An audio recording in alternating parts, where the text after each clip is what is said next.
Oh, dah janji sama kawan nih. Janji jam berapa? Datang jam berapa? Gila panas nunggu di sini. Ay, dah.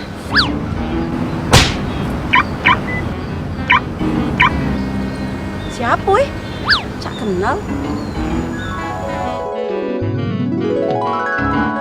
Oh, Mamang itu ya Allah. Lah nyetilnya dia sekarang ya. Tarai dulu Oi, Mang. Apa kabar? Siapa Oh, Cik Iin. Wong kayo di kampung itu. Oh iyalah. Apa kabar, Mang? Baik, Cek. Woi, masih apa jualan gula kemarin? Udah lagi, Cek.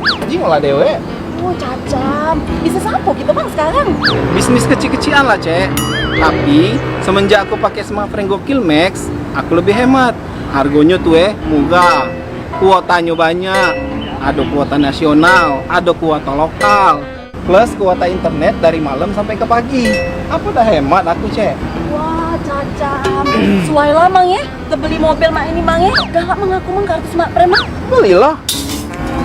Tapi Mang, kamu kan lah berduit ya, pojok bawah lah pemerek ya.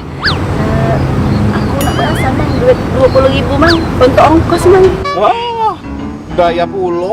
Ngakunya wong kayo. Awak buntung.